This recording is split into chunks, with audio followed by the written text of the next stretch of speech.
Vous écoutez Le Salon dans tes oreilles, une balado-diffusion dans laquelle des auteurs, des autrices et des personnalités discutent de leurs livres et des sujets qui animent l'actualité littéraire.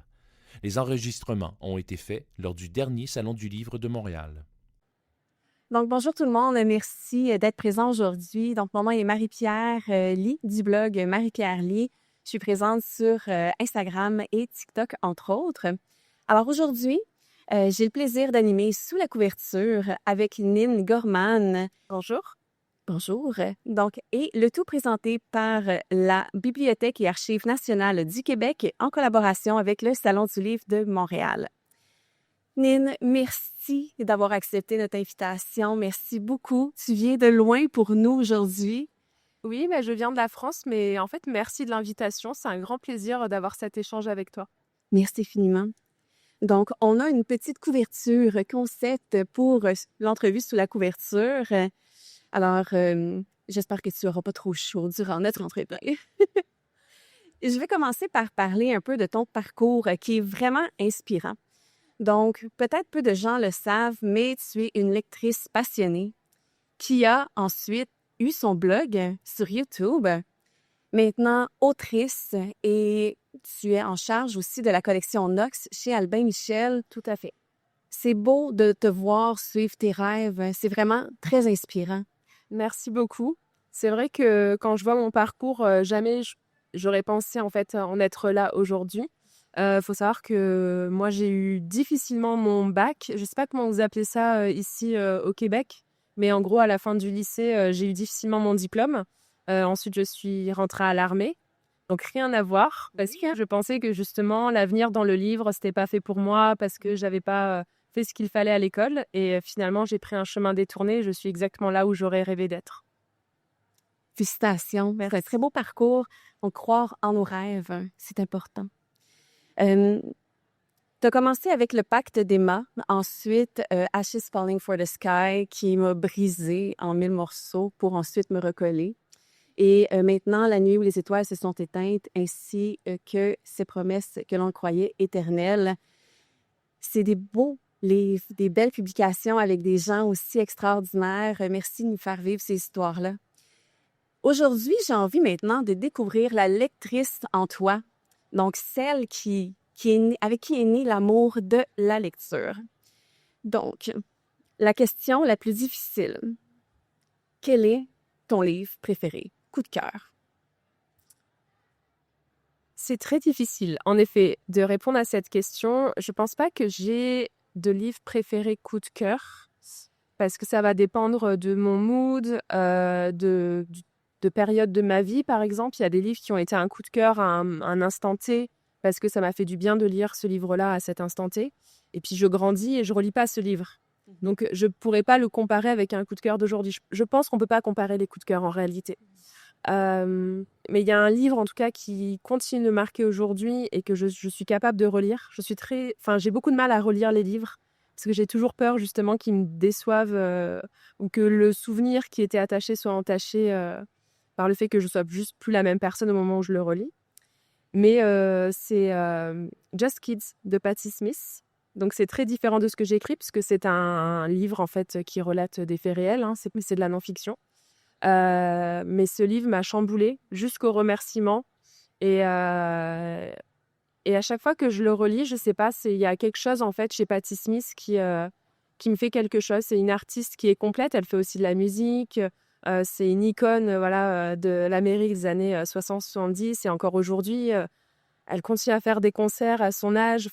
J'admire beaucoup cette femme et c'est vrai que ce titre-là en particulier, il me fait quelque chose. Il me rappelle ce que c'est être une artiste et ce que c'est de se battre et de croire en ses rêves même quand c'est très, très difficile. Merci. Et cher public, ne soyez pas inquiets, je vais faire la liste de tous les livres que Nyn nous recommande aujourd'hui. Donc, ça sera disponible sur mes réseaux. Merci pour ce beau coup de cœur. Puis, est-ce que c'est un peu le livre qui t'a donné envie d'écrire? Est-ce qu'il y en a un qui t'a marqué à ce niveau-là?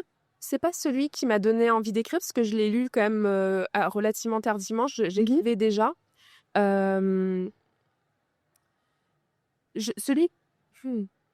En fait, il y a eu 2 phases dans ma vie d'autrice. J'ai commencé à écrire, j'avais 14 ans. J'ai écrit, une histoire, bon, qui, j'espère, ne sera jamais retrouvée parce que je pense que c'est c'est très, très mauvais. Mais j'avais écrit ce roman à 14 ans parce que j'avais lu L'Herbe bleue, qui n'a pas d'autrice, enfin de nom d'autrice, et Christiane F., 13 ans droguée prostituée. C'est 2 récits qui parlent de l'addiction quand on est très jeune, comment en fait on fait pour tomber dans la drogue très très jeune et puis dans tout ce qui se passe par la suite. Et ça m'avait beaucoup marqué ces 2 lectures et ça m'avait donné envie d'écrire. Donc ça a été la première étape d'écriture. Par la suite, je me suis mise à la fanfiction. Oui. Et ensuite, je me suis remise à l'écriture réelle, ce qui a abouti sur mon premier roman, grâce à Anna Todd, avec After.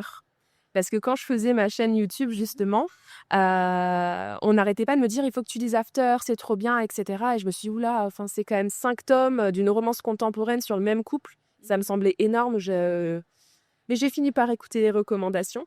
Et j'ai lu, j'ai beaucoup aimé. Et c'est en me renseignant que je me suis rendu compte que c'était une autrice qui venait de Wattpad. Je ne connaissais pas du tout Wattpad à l'époque.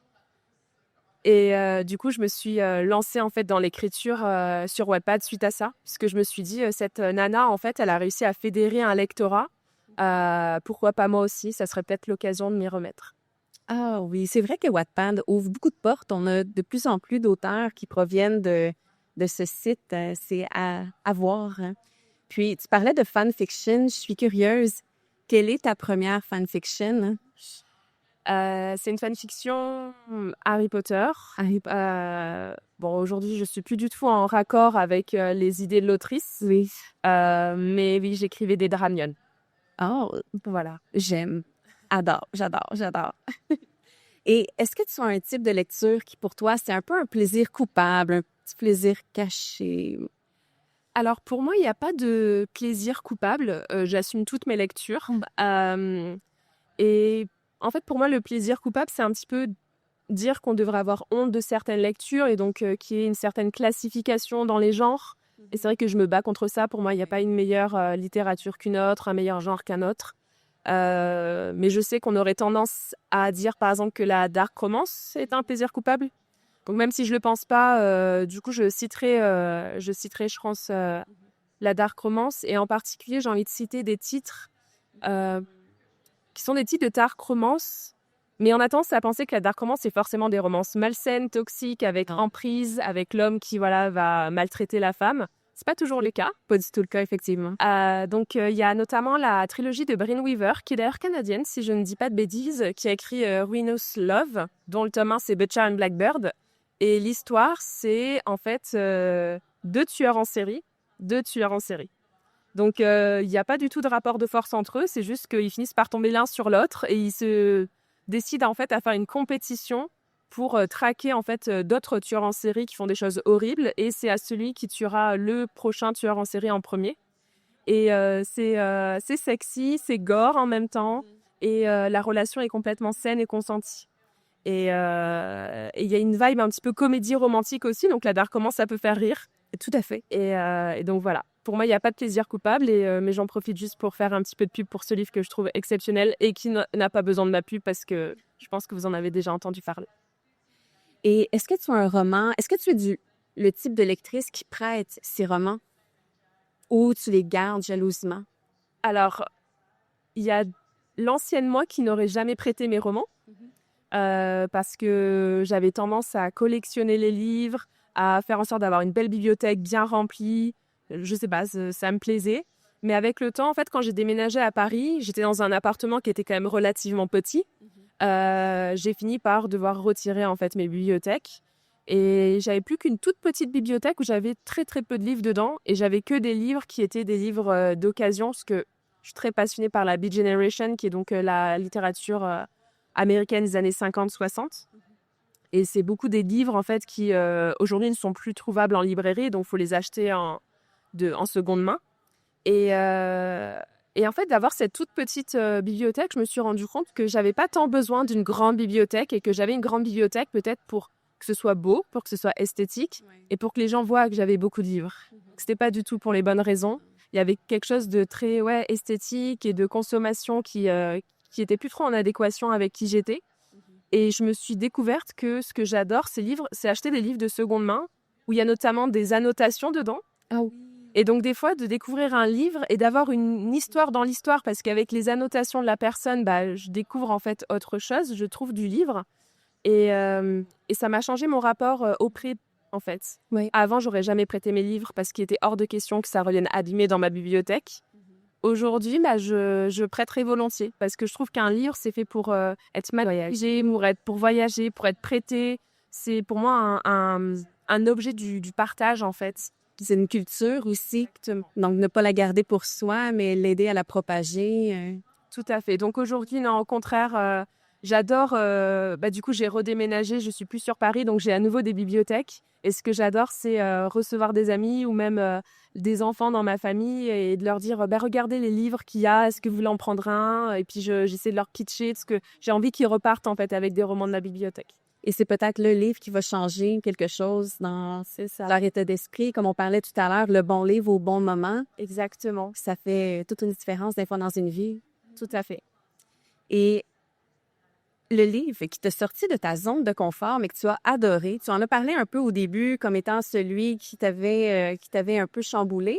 Mais est-ce qu'il y en a un où est-ce que tu t'es dit « Ah, c'est tellement loin de moi », puis finalement... Eh bien, récemment, je dirais La femme de ménage. Oui. Je suis pas du tout une lectrice de thriller, mais j'aime bien le romantic suspense, par exemple. Donc, j'ai commencé à me dire que peut-être ce genre-là, je pensais que c'était pas pour moi, mais c'est juste parce qu'en fait, j'en avais jamais vraiment consommé. Et j'ai lu La femme de ménage. Et en effet, c'était très différent de ce que je lisais habituellement, parce que c'était quand même différent du romantic suspense. Mais j'ai beaucoup aimé. Oui, c'est un peu addictif, effectivement. La façon qu'elle construit ses personnages autour du suspense et de l'amour qui naît en même temps que le mystère, c'est très bien dosé, puis on s'en rend pas compte et on est pris dans l'histoire, là. Complètement. Oui, puis les trois tomes aussi, d'ailleurs, c'est intéressant parce qu'elle a vraiment des points de vue différents dans la vie du personnage principal. Donc, ça apporte tous des enjeux de vie. Ça me donne envie de lire la suite, du coup, parce que Oui, j'ai des que de un pour l'instant. Oui, pour lire aussi le petit novella, ça vaut la peine. Et est-ce qu'il y a un livre dont tu dis « Ah, mon Dieu, j'aurais tellement aimé ça, créer cet univers-là ». Ah, c'est difficile. Je suis pas une grosse lectrice, par exemple, de romantaisie. Donc, je pourrais pas trop me projeter là-dedans. Là, comme ça, j'avoue, il n'y a rien qui me vient. Il faudrait que je consomme peut-être un petit peu plus. En fait, à chaque fois, dans tous les livres que j'ai adorés, dont j'aimais les univers, il y avait des choses... Ah si, ça y est, ça vient de me revenir. Voilà. Les Chroniques lunaires de Marissa Meyer. Okay.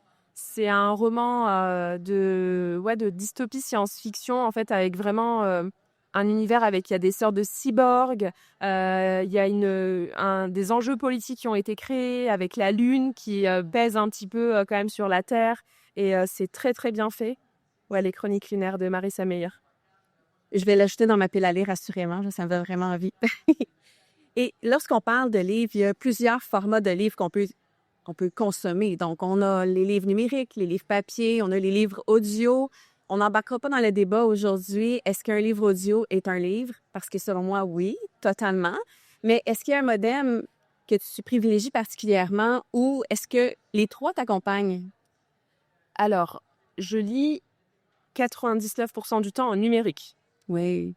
C'est aussi une des raisons qui m'a fait me re-questionner sur tous ces livres que j'avais dans ma bibliothèque, puisque je les consommais en réalité en numérique. Et les seuls livres papier que je consomme, c'est ceux qui n'existent pas en numérique. En fait, je vais beaucoup plus vite et en plus, je lis sur mon téléphone. Oui. C'est hyper pratique, on peut acheter l'e-book en un clic, voilà. Et en livre audio, j'en consomme, mais étonnamment, j'en consomme plus en anglais. Parce que alors, c'est en train de se démocratiser, je nous le souhaite en France, parce qu'on l'a fait pour Quicksilver avec Nox, justement. C'est la lecture, en fait, en duo, où, par exemple, quand on est dans un chapitre qui est du point de vue du personnage féminin, quand le personnage masculin parle, c'est un acteur masculin qui incarne. Alors qu'actuellement, la plupart des productions francophones, c'est quand le point de vue est au féminin, oui. C'est la femme qui fait aussi la voix de l'homme en modulant sa voix. Et ça, j'avoue que c'est quelque chose qui me sort un petit peu de ma lecture. Et en anglais, c'est beaucoup plus répandu justement d'avoir cette lecture en duo qui est hyper immersive. C'est comme un film en fait qui se joue dans nos oreilles et ça me plaît beaucoup. Donc le livre audio plus en anglais, mais voilà, si ça se développe un peu plus en France, en français, pourquoi pas. Puis d'ailleurs, tes livres audio sont excellents en audio. Il y a un double narrateur, mais on est toujours avec le même narrateur de chapitre en chapitre, mais l'audio est vraiment excellent, disponible sur Prêt numérique d'ailleurs. Merci. J'avoue, on est très, très chiante avec Marie et même avec Mathieu d'ailleurs. À chaque enregistrement des livres audio, on venait toujours le premier jour pour discuter avec les comédiens, pour être sûr que les intentions des personnages soient bien assimilées. Et donc, on est très content en fait de tous les livres audio qu'on a pu avoir. C'est excellent. Et tout à l'heure, on parlait un peu des genres littéraires que tu préfères ou la romantasy qui fait un petit peu moins partie de ta bibliothèque, mais si tu avais, un genre à lire pour le restant de ta vie. Un genre? Un genre. Ah. La romance et tous ces genres sont acceptés. Ah, si la romance et tous les sous-genres sont acceptés? C'est pas facile, hein? Je dirais la romance, du coup. Et si on rapetisse un petit peu? Ah. Honnêtement, j'aime beaucoup quand même les histoires sombres. Oui. Donc, c'est vrai qu'en ce moment, je consomme beaucoup plus de dark romance, mais je le répète, dark romance qui sont saines. Oui. Là, dernièrement, j'ai relu par exemple Lights Out de Navessa Allen, qui est aussi une dark romance, mais très comédie romantique. Et où en fait, en gros, c'est l'héroïne, elle n'arrête pas de regarder des TikTok de gars qui sont masqués et qui spulent leurs abdos en étant masqués. Et elle écrit à un de ces gars, justement, en lui confiant un petit peu ses fantasmes. Et le gars va rentrer dans son jeu à elle. Donc, il y a un petit peu un côté stalker, mais consenti. Voilà, exactement, consenti. C'est elle qui le demande. Lui, c'est carrément un golden retriever dans son énergie.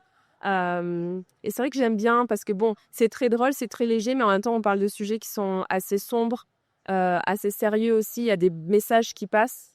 Donc, j'aurais tendance peut-être à dire en ce moment, parce que je suis une lectrice très saisonnière. Donc, en ce moment, je pense que c'est la vague de l'automne. Vendre. Voilà, qui fait que je lis plus de dark romance. Tu me reposeras la question en janvier, février. Je pense que ça serait peut-être différent. Mais en ce moment, oui, pas mal de dark romance quand même.